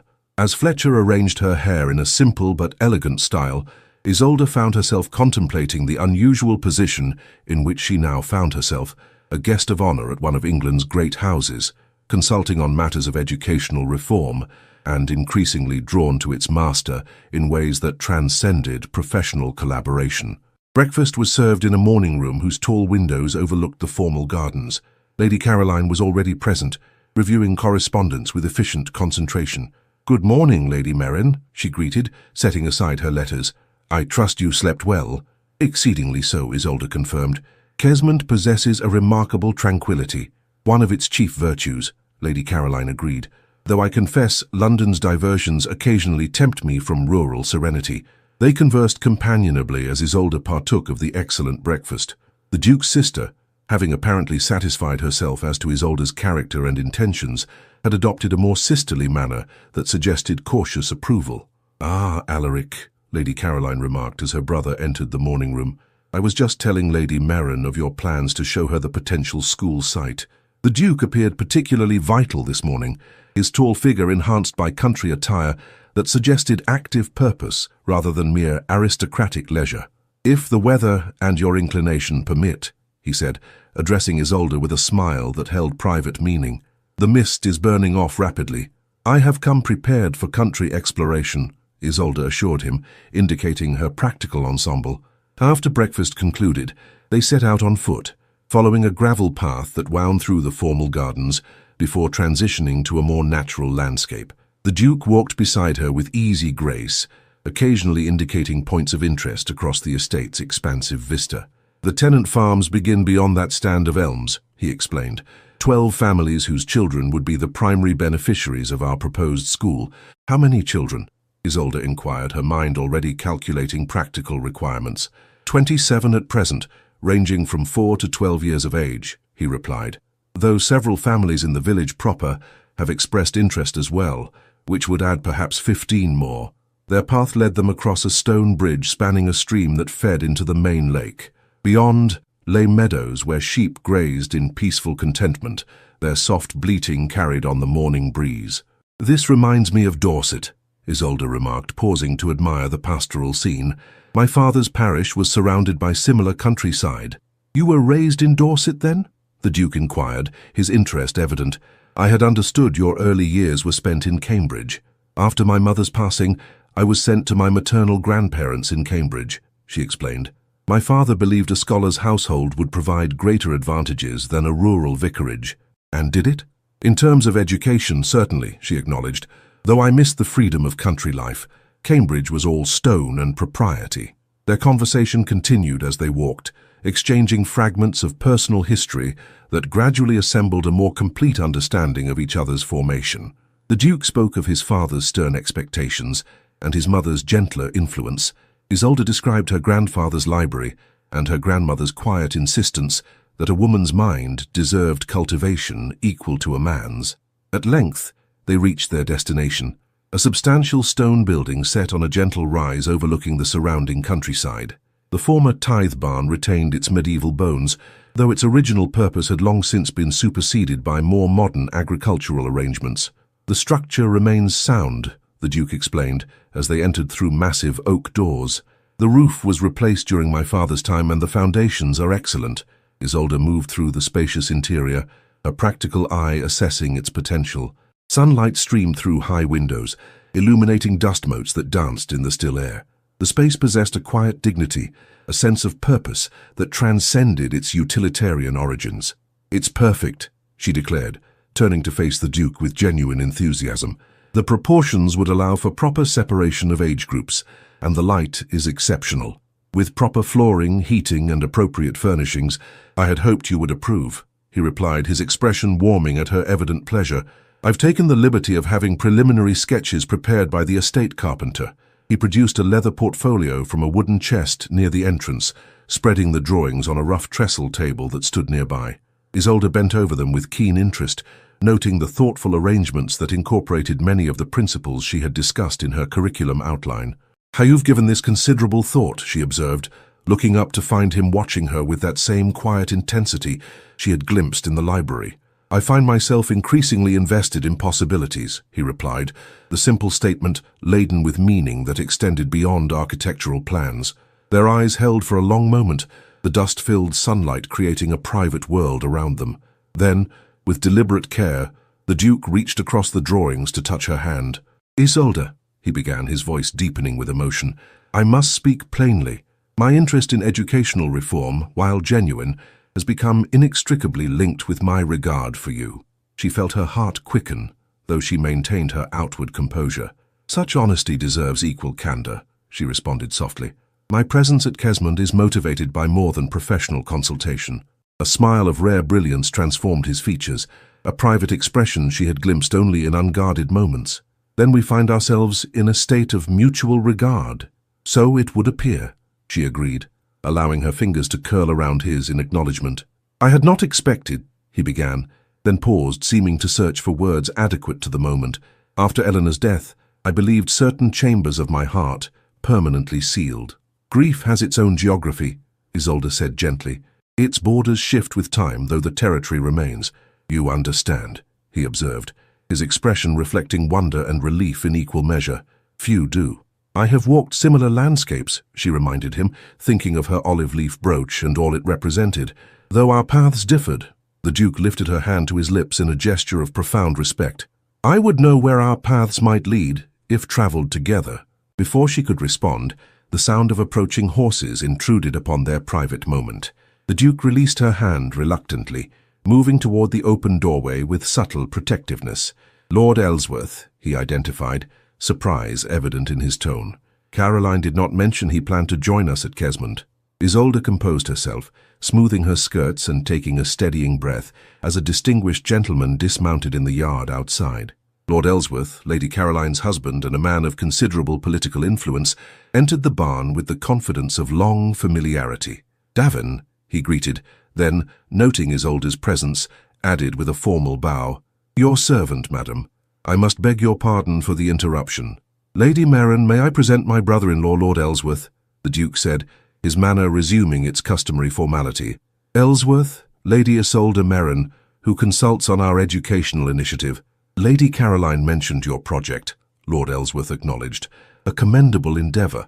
Though his words were appropriate, Isolde detected a certain reserve in his manner, an assessing quality that suggested he had formed his own conclusions regarding her presence at Kesmond. "I regret disturbing your inspection," he continued, addressing the Duke. "However, matters of some urgency have arisen in London that require your attention. I've brought correspondence from your solicitor, as well as communications from the Home Office." The Duke accepted the leather dispatch case with a slight frown. "Nothing that could not have been forwarded through normal channels?" "Some matters benefit from personal delivery," Lord Ellsworth replied meaningfully. "Perhaps we might discuss them as we return to the house." Understanding that private matters required discussion, Isolde stepped forward. "I should like to make some notes on the space while impressions remain fresh," she said. "If you gentlemen would excuse me, I shall follow when my work is complete." The Duke's expression conveyed both regret and reassurance. "Of course, though perhaps I shall send a groom to accompany Lady Merrin," Lord Ellsworth interjected smoothly. "The path, while direct, crosses several meadows." As the gentleman departed, Isolde found herself alone in the sun-dappled interior of the ancient barn. She moved thoughtfully through the space, making genuine observations in her small notebook, though her mind frequently returned to the conversation so meaningfully interrupted. The Duke's declaration had not surprised her. Their growing connection had developed with a quiet inevitability that seemed to transcend conventional courtship. What had surprised her was the depth of her own response, the profound rightness she had felt as their hands joined across architectural drawings and unspoken promises. Yet Lord Ellsworth's arrival had served as a pointed reminder of the world beyond their private understanding. Whatever urgent matters he had brought from London would inevitably reflect the Duke's position, responsibilities, and the societal expectations that accompanied his rank. When she had completed her notes, Isolde emerged to find a young groom waiting patiently with 2 horses. "His lordship thought you might prefer riding to walking for the return journey, my lady," he explained. "This is Willow, one of the Duchess's former mounts, gentle but sure-footed." The mention of the late Duchess gave Isolde a momentary pause. As she settled into the side saddle, adjusting her skirts with practiced ease, she found herself contemplating the woman who had preceded her in the Duke's affections. Eleanor Davin had been born to the aristocracy, groomed from childhood for the role of Duchess, her lineage as impeccable as her deportment. How different from a naval captain's widow with modest means and progressive ideas. The ride back to Kesmond Hall provided time for reflection. As the elegant facade came into view, Isolde felt a renewed awareness of the gulf between her circumstances and the world represented by the ancient estate. Yet the Duke himself had spoken of possibilities, of paths travelled together, despite their different origins. As she dismounted at the stables, she was surprised to find Lady Caroline awaiting her. "I thought we might walk in the walled garden before luncheon," she suggested, her expression revealing nothing of the unexpected developments brought by her husband's arrival. They strolled in companionable silence until reaching a secluded garden enclosed by weathered brick walls. Espaliered fruit trees lined the perimeter, while central beds lay partially prepared for planting. "This was my mother's particular domain," Lady Caroline explained, leading Isolde along a gravel path. "After her passing, Alaric could not bear to see it altered or neglected. It has remained largely as she left it, tended but not reimagined." Isolde recognized the significance of being shown this private space. "It has a peaceful quality," she observed, "a sense of patient waiting." "Yes," Lady Caroline agreed thoughtfully, "though perhaps it has waited long enough." She paused, then continued with careful deliberation. "My brother has suffered profound losses, Lady Merrin. Our parents, then Eleanor, all within the space of 3 years. He retreated into duty, as men often do when emotion becomes unbearable. A natural refuge," Isolde acknowledged, understanding all too well the shelter that responsibility provided against grief's raw edges. "Natural but not always beneficial," Lady Caroline replied. "Until recently, I had resigned myself to watching him move through life half-present, fulfilling obligations without genuine engagement." She turned to face Isolde directly. "Then he encountered you." The simple statement hung in the garden's quiet air. Isolde met the other woman's gaze steadily, recognizing both assessment and tentative approval. "I make no claim on your brother's affections, Lady Caroline," she said with quiet dignity, "though I value them more than I can properly express." "Claims are unnecessary where genuine feeling exists," the Duke's sister replied. "I have observed my brother these past days, Lady Merrin. He has returned to himself in your company, not as he was before loss shaped him, but as someone new, integrating past and present with honest purpose." Isolde felt a surge of emotion at these words, recognizing in them a truth she had glimpsed but not fully articulated. "Your brother has awakened similar possibilities within me," she admitted. "Though I confess, the differences in our circumstances give me pause." Lady Caroline's expression softened into genuine warmth. "Circumstances can be negotiated," she said. "Character cannot. The latter concerns me far more than the former." As they continued their circuit of the walled garden, their conversation turned to the practical aspects of the proposed school, yet Isolde remained aware that something significant had transpired, a tacit approval from the woman whose opinion mattered most to the Duke after his own. When they returned to the house, they found the gentleman awaiting them in the drawing-room. The Duke's expression brightened visibly at their entrance, though Isolde noted a certain tension in his bearing that suggested the urgent matters had indeed proven consequential. "I trust your exploration of the tithe barn proved satisfactory," he inquired, moving to join them. "Entirely so," Isolde confirmed. "The space offers exceptional potential." "Excellent," he replied, though she detected distraction beneath his courteous response. "Perhaps after luncheon we might discuss your recommendations in greater detail." Luncheon proceeded with pleasant conversation, though Isolde noted meaningful glances exchanged between the Duke and his brother-in-law. Lady Caroline maintained easy discourse about the estate's planned summer festivities, yet beneath the social pleasantries flowed undercurrents of unspoken concerns. As the meal concluded, Lord Ellsworth addressed Isolde directly for the first time since their brief encounter at the barn. "I understand you were widowed some years ago, Lady Merrin. Captain Merrin served with distinction, I believe." "Yes," she confirmed, surprised by this direct reference to her late husband. "He commanded the merchant vessel Fortitude, primarily on Mediterranean routes." "Ah, the Fortitude," Lord Ellsworth nodded. "Lost in the Channel crossing during that terrible storm in '46. A great tragedy, and a significant loss for certain commercial interests." There was something in his tone, a subtle emphasis that suggested knowledge beyond the commonly reported facts of the disaster. Isolde felt a chill of apprehension, though she maintained her composure. "The sea grants no special consideration, even to the most worthy vessels," she replied evenly. "Indeed not," he agreed. "Though sometimes what appears to be nature's caprice masks more deliberate circumstances." The Duke intervened with unusual sharpness. "Ellsworth, Lady Merrin has no interest in political speculation regarding past tragedies." "Of course," Lord Ellsworth conceded smoothly. "Forgive my professional tendency toward analysis, Lady Merrin. The diplomatic service encourages unfortunate habits of inquiry."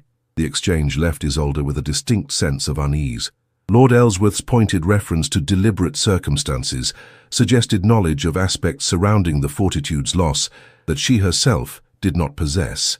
More troubling still was the Duke's intervention, his tone suggesting he shared whatever information his brother-in-law had obliquely referenced. As they rose from the table, the Duke addressed her with careful formality. "Lady Merrin, I regret that matters requiring my attention have arisen. Perhaps we might postpone our discussion until this evening." "Of course," she assured him, though questions multiplied in her mind. "I had planned to sketch the Tithe Barn's interior while impressions remained fresh." When she returned to her chamber to retrieve her drawing materials, Isolde found herself troubled by the subtle shift in atmosphere that Lord Ellsworth's arrival had precipitated. The Duke's declaration in the barn had spoken of mutual regard and future possibilities, yet now, hidden currents of knowledge and obligation seemed to flow beneath the surface of Kesmond's tranquil exterior. As she gazed out at the walled garden visible from her window, Isolde touched the silver olive leaf at her collar, a talisman of past love and present courage. Whatever complications lay ahead, she would face them with the clear-eyed honesty that Captain Merrin had valued and that the Duke of Kesmond had recognized. 3 days passed at Kesmond with curious duality, mornings devoted to educational planning, afternoons to exploration of the estate, evenings to quiet conversations by the library fire. Yet beneath this pleasant routine, Isolde sensed unspoken complications. The Duke maintained his attentive courtesy, but something had shifted since Lord Ellsworth's arrival, a subtle reserve that suggested internal conflict. On the 4th morning, Isolde sat in the walled garden, sketching potential classroom arrangements for the Tithe Barn School. The spring sunshine warmed the sheltered space, coaxing fragrance from early blooms that lined the carefully tended beds. "I hoped I might find you here," came the Duke's voice as he entered through the wrought iron gate. "Lady Caroline mentioned your fondness for this sanctuary." Isolde set aside her sketches, studying his expression. The tension she had observed in recent days remained, though something in his manner suggested resolution rather than continued uncertainty.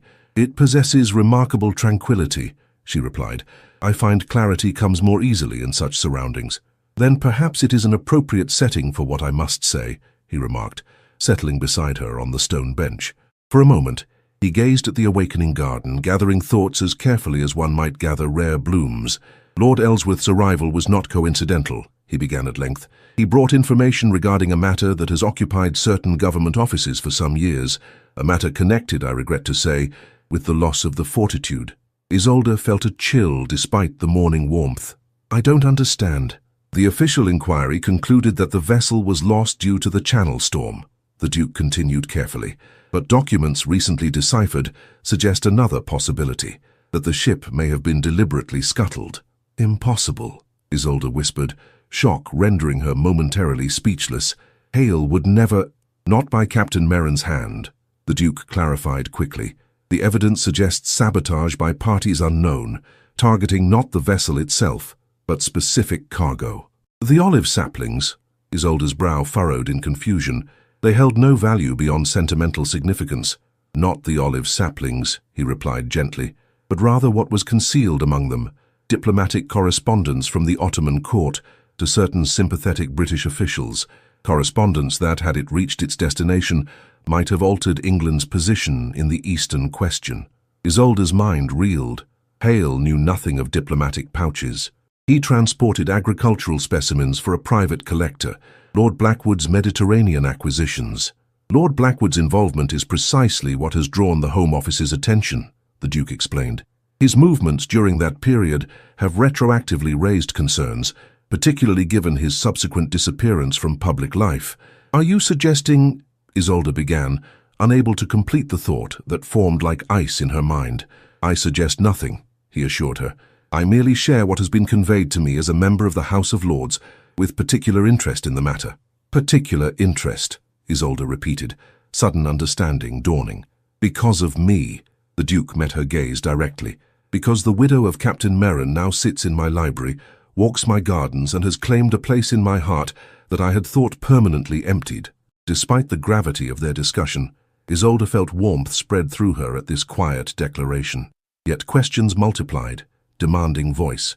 Why has this information surfaced now, after 3 years? Lord Blackwood has died, the Duke replied. His private papers, now in government hands, have revealed connections previously obscured, connections that suggest Captain Merrin was an unwitting courier in matters far beyond botanical specimens. And Hale paid with his life, Isolde whispered, grief freshly edged with anger, along with 27 souls who trusted his command. The investigation continues, the Duke said gently, but Lord Ellsworth believed, and I concurred, that you deserved to know what has been discovered, particularly as further revelations may become public. Isolde rose, moving toward an espaliered pear tree whose blossoms trembled in the light breeze. Her fingers touched the silver olive leaf at her collar, that talisman of memory now complicated by shadowed knowledge. All this time, she said softly, I believed the storm alone took him, that nature, capricious and powerful, had simply claimed its due. There was clarity in that belief, however painful, but this— She turned to face the Duke, who had risen to join her. This suggests human malice behind natural tragedy. How does one reconcile such knowledge? With difficulty, he acknowledged, and never completely, but perhaps with the understanding that knowing truth, however painful, honors those who were denied it. She studied his face, the compassion in his grey eyes, the steadiness of his gaze. You feared this knowledge might alter my feelings, she realized. That learning of political intrigue surrounding Hale's death might somehow diminish what has grown between us. The thought occurred, he admitted. Power creates shadows, Isolde. As Duke, as peer, as participant in governance, I cannot pretend my position exists in pure light. Lord Ellsworth represents aspects of authority that operate beyond public view, sometimes with tragic consequences. I would understand if association with such systems now seems tainted. You mistake me entirely, she replied with sudden clarity. It is not systems I have come to value, Alaric, but the man who navigates them with conscience intact. You sought truth on my behalf, knowing it might cost you personally. That reveals character, not taint. Relief softened his features. With deliberate care, he reached for her hands, holding them gently between his own. These past days, as Ellsworth and I consulted with various officials regarding how best to proceed, I found myself contemplating what Captain Merrin would wish for you now. He left instructions, Isolde said softly. In his final letter, do not honor my memory by diminishing your future. A wise man, the Duke observed, who clearly understood the heart he had been fortunate enough to claim. As do you, she replied simply. His hands tightened around hers. Isolde, I had planned a more conventional setting for this moment, perhaps the rose garden at sunset, or beside the lake where generations of Davins have pledged themselves. But I find artifice impossible in the face of honest feeling. He drew a steadying breath. I love you, not despite the differences in our circumstances, but perhaps because of them. Your experiences, your principles, your courage in facing loss, all have awakened in me qualities I feared permanently dormant. Isolde felt her heart expand with emotion, too profound for casual expression. "And I love you," she responded, the words both simple and revolutionary. "Not for your title or position, but for the man who seeks truth, values education, and regards privilege as responsibility rather than entitlement." The Duke, Alaric, lifted her hands to his lips. "Then will you consider a future joined with mine? Not as Duchess merely, but as partner in all endeavors. The school would be merely our beginning." "There will be opposition," she cautioned, practical even in this transcendent moment. "Society will question your choice, and political circles may view me with suspicion given these new revelations about Hale's voyage." "Society questions everything until precedent renders it acceptable," he replied, with a hint of the dry humor she had come to cherish. "As for political concerns, Lord Ellsworth himself acknowledged your complete innocence in the matter. The Home Office seeks Blackwood's co-conspirators, not nautical widows who teach orphans to draw." Isolde laughed despite herself, the sound bright in the walled garden's serenity. "You make even intrigue seem manageable." "Most circumstances are, with proper perspective," he assured her. "So I ask again, will you marry me, Isolde Merin? Will you bring your olive branches to Kesmond's soil and see what might flourish?" She looked at him, this man who had entered her life through a dinner of social obligation and transformed it through genuine connection. "Yes," she said simply, "I will." His smile illuminated features too often schooled to aristocratic reserve. With gentle deliberation, he drew her into his embrace, his lips finding hers in a kiss that spoke of tenderness and promise in equal measure. When they parted, Isolde's gaze was drawn to movement near the garden wall, new buds unfurling on a climbing rose, their tender green a testament to spring's persistent renewal. "Life continues," she observed softly, "despite loss, despite complication, and sometimes because of them," Alaric added, his arm still around her waist. "Without winter's severity, spring holds less meaning." As they walked together through the awakening garden, planning their announcement to Lady Caroline and considering the practical aspects of their future union, Isolde felt a profound sense of rightness, not the uncomplicated happiness of youth, but the deeper joy of mature hearts, recognizing kindred courage. The silver olive leaf at her collar caught the morning light, transformed from memorial to promise. Captain Merin's final gift had been freedom from obligation to grief. The Duke of Kesmond's gift was partnership in creating meaning beyond loss. That evening, as the household gathered in the drawing room before dinner, Alaric formally announced their engagement. Lady Caroline's delight proved both genuine and unsurprising, suggesting she had anticipated this development with characteristic perspicacity. Lord Ellsworth offered congratulations with diplomatic precision, though his gaze held respectful assessment as it rested on Isolde. "To new beginnings," Lady Caroline proposed, raising her glass in toast, "and to educational innovation at Kesmond. To olive trees in English soil," Alaric added, his eyes meeting Isolde's with private meaning. Later, as Isolde prepared for bed, she stood at her chamber window, gazing out at Kesmond's moonlit grounds. The estate stretched before her, no longer an intimidating symbol of aristocratic power, but a living community with needs, possibilities, and a future she would help shape. She touched the olive leaf brooch one final time before setting it on her dressing table. "Thank you, Hale," she whispered to the quiet room, "for courage once lost, now found again." In the morning, she would begin planning not just a school but a life renewed through unexpected love. The widow and the Duke, an unlikely pairing by society's reckoning, yet one founded on shared values and mutual respect. Whatever challenges awaited, they would face them together, their separate paths now joined in common purpose. As she drifted towards sleep, Isolde's final thoughts were not of the past's shadows, but of the walled garden where olive saplings might soon take root, tender, vulnerable, yet surprisingly resilient when granted proper care and the courage to grow. The olive trees flourished beyond all expectation. 5 years after their planting, they stood in orderly rows within Kesmond's walled garden, their silver-green leaves catching summer light with quiet luminosity. Expert opinion had deemed the endeavor futile. Mediterranean specimens could not possibly thrive in English soil, yet Lady Isolde de Vennes, Duchess of Kesmond, had persisted with characteristic determination, installing glass shelters for winter protection and selecting the hardiest varieties from northern Italian stock. "You appear inordinately pleased with yourself, Your Grace," observed the Duke, finding his wife amidst her beloved trees on a golden August afternoon. A basket of freshly harvested olives rested beside her, their dark purple skins suggesting the rich oil they would yield. "I confess a certain satisfaction," she replied, her smile warming as he approached, "though the credit belongs more to the tree's stubborn nature than to my horticultural skills."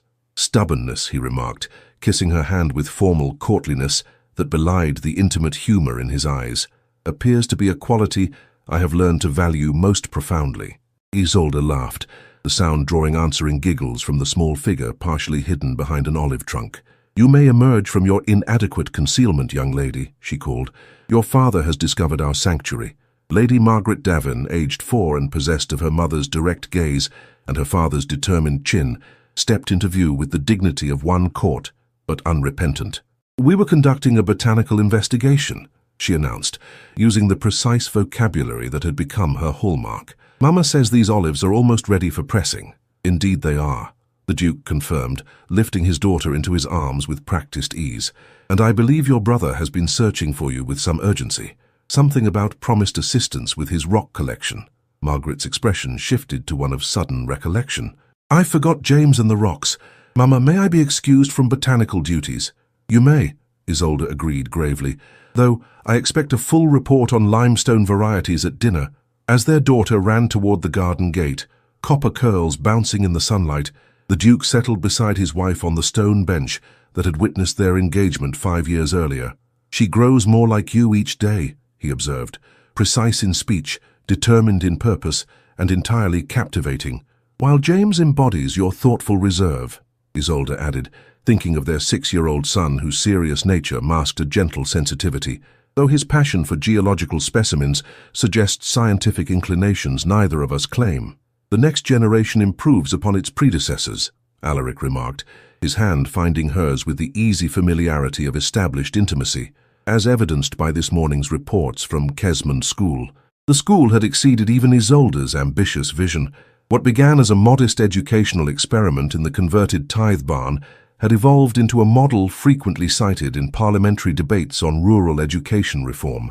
Children of tenant farmers studied alongside village residents, their curriculum balancing academic subjects with practical skills suited to their community's needs. "Reverend Thornhill mentioned 4 more families have requested admission," Isolde noted. "We shall need to consider expanding the eastern wing if growth continues at this pace."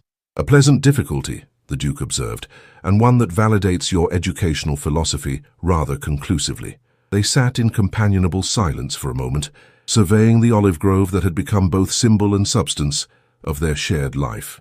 Beyond the garden walls, Kesmond's lands stretched toward the horizon, productive, prosperous, and increasingly progressive in agricultural methods and tenant relations. "I received correspondence from Lord Ellsworth this morning," Alaric mentioned, his tone carefully casual. "The investigation has finally concluded." Isolde's expression grew thoughtful. The shadowed circumstances surrounding the Fortitude's loss had gradually clarified over the years, revealing a complex network of diplomatic intrigue centered around Lord Blackwood's covert activities.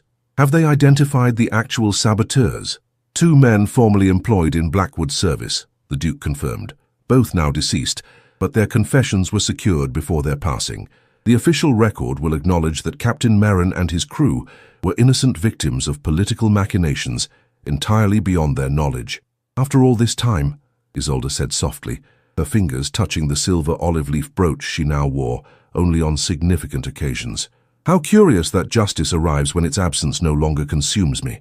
"Perhaps that is the nature of healing," Alaric suggested, "when truth matters more than vindication." Their conversation was interrupted by the arrival of Mrs. Winters, who had remained at Kesmond as the children's governess after Lady Hartwood's passing.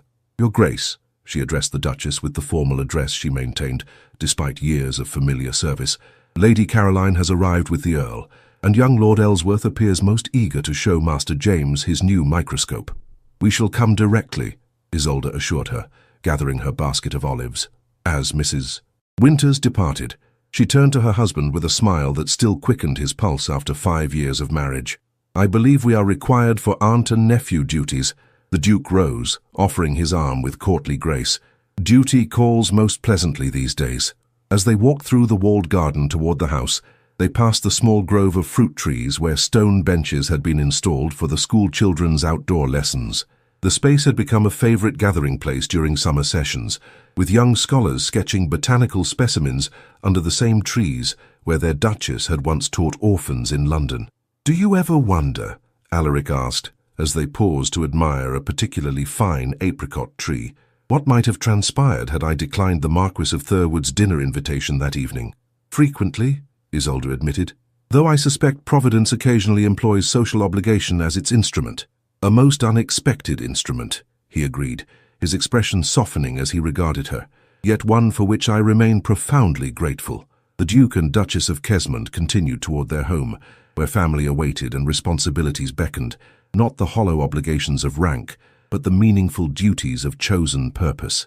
The afternoon sun illuminated Kesmond Hall's ancient facade, its warm light suggesting welcome rather than imposing grandeur. Inside, voices already filled the entrance hall, Lady Caroline exchanging news with Mrs. Winters, young Lord Ellsworth demonstrating his microscope to an enraptured James, Margaret interrogating the Earl about limestone formations on his estate. The sounds of family, connection, and shared curiosity echoed through spaces once characterized by formal silence. "We have created something remarkable here," Isolde observed quietly as they paused at the threshold. "No more remarkable than what you created at St. Agnes's," Alaric replied, "though perhaps on a different scale." "Scale matters less than substance," she reminded him, a principle that had guided their partnership from its beginning. That evening, as the extended family gathered for dinner, conversation flowed with the easy rhythm of genuine connection. Lady Caroline described her ongoing battle to establish a women's college at Oxford, while the Earl contributed political insights regarding educational reform legislation. James solemnly presented his collection of rock specimens, carefully labelled in his precise handwriting, while Margaret interrogated the adults about olive oil production methods. Isolde, seated at the foot of the table, as befit her position as Duchess, caught her husband's gaze and held it for a moment of private understanding. Their worlds, once separated by rank, circumstance, and expectation, had melded into something neither could have envisioned alone. Later, with the children settled for the night and guests retired to their chambers, the Duke and Duchess walked together through the gallery, where generations of Davins gazed from gilded frames. Among these aristocratic visages now hung two additional portraits, Captain Hale Merrin in his merchant naval uniform, and Reverend Thomas Merrin, Isolde's father, his scholarly countenance captured by a talented artist commissioned by the Duke. "The past joins the present," Alaric observed as they paused before these newer additions. "As it should.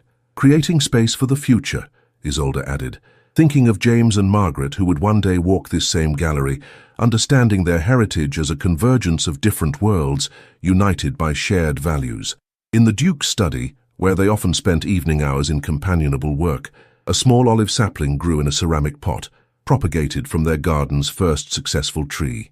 Beside it lay architectural drawings for the school's proposed expansion, alongside parliamentary reports on agricultural reform and correspondence from educational innovators across Europe. "Tomorrow, we should inspect the North Tenant cottages," Isolde remarked as they reviewed estate matters. "The new roofing technique appears promising, but I'd like to confirm its effectiveness before implementing it more broadly." "Always the practical visionary," Alaric observed with affectionate admiration, "managing both immediate needs and long-term improvement. A quality I believe you once claimed to value," she reminded him with a smile. "Among many," he acknowledged, setting aside estate papers to focus entirely on his wife, "though none more than your courage in embracing unexpected possibilities." Isolde rose from her desk, moving to stand beside the window, where moonlight silvered Kesmond's formal gardens. "It required less courage than you imagine," she said softly, "when the possibility offered such profound meaning." The Duke joined her, his arm slipping around her waist with the familiar ease of established intimacy. Together they gazed out at the estate they had gradually transformed, not through radical change, but through purposeful evolution guided by shared principles. 5 years, he mused. It seems both a moment and a lifetime. "The curious elasticity of happiness," Isolde observed. "It expands to fill whatever space we create for it." As midnight approached, they retired to their chambers, no longer the separate apartments convention dictated for aristocratic couples, but shared rooms that reflected their preference for proximity over protocol. The silver olive leaf brooch rested in its place of honor on Isolde's dressing table, alongside the signet ring Alaric had worn to the Marquis's dinner 5 years earlier. Symbols of beginnings now incorporated into a life built on mutual respect, shared purpose and love that had matured like the olive trees in their walled garden, stronger for having faced skepticism, more valuable for defying conventional expectation. Outside, a gentle rain began to fall, nourishing the estate's fields and gardens. Within Kesmond's ancient walls, the Duke and Duchess of Kesmond discussed tomorrow's responsibilities, shared quiet confidences, and confirmed once more the wisdom of their unlikely union. Two paths that might never have crossed had now become a single journey, richer for the diverse landscapes from which it had emerged, steadier for being travelled together. As they drifted towards sleep, the last whispered words between them were not of duty or obligation, but of gratitude for the unexpected dinner that had changed everything, the final prospect that had proven, against all prediction, to be the beginning rather than the end. In the garden of life, the most unexpected seeds often yield the richest harvest. The Duke and Lady Merrin's story reminds us that true connection transcends the artificial boundaries we construct of class, circumstance, or expectation. Their journey teaches us that resilience is not merely surviving loss, but allowing ourselves to be transformed by it. We see in their union the profound truth that genuine love does not demand we forget our past, but rather invites us to bring it forward, like Isolde's olive leaf brooch, a symbol that evolved from memorial to promise. Their story whispers to us that healing comes not from sealing off wounded chambers of our hearts, but from allowing them to be gently reopened by someone who recognizes both our pain and our possibility. The olive trees that thrived against expert opinion stand as testament to the power of persistence in seemingly infertile ground. So too does love sometimes take root precisely where convention deems it impossible, growing stronger for having overcome skepticism. Their unconventional partnership reminds us that true nobility lies not in titles or tradition, but in the courage to recognize worth beyond established measures. Perhaps most poignantly, we witness how grief, when honored rather than avoided, can prepare the soil for unexpected joy. Captain Merrin's final instruction, "Do not honor my memory by diminishing your future," speaks to all who have known loss, offering permission to continue living fully while carrying the past with reverence rather than restraint. In a world increasingly defined by division, the Duke and Duchess of Kesmond offer us a glimpse of what becomes possible when we seek understanding across difference, when purpose aligns beyond position, and when we recognize that the most meaningful legacies are built not on preservation of the old, but on nurturing that which promises renewal. Dear readers, if this tale of unexpected love and renewal has touched your heart, I invite you to share its impact in the comments below. How has the journey of the Duke and Lady Merrin resonated with your own experiences of loss, possibility, or connections that defied expectation? Subscribe to our channel for more stories that explore the depths of human resilience and the transformative power of authentic connection. Each week we journey through different eras and hearts, discovering timeless truths in the most unexpected encounters. If you found yourself particularly moved by the olive leaf motif or the walled garden symbolism, mention it in your comment. Your insights enrich our shared appreciation of these narrative elements. Until our next story unfolds, remember that like the Duke's final dinner of prospects, what appears to be an ending might simply be the first chapter of your most meaningful beginning.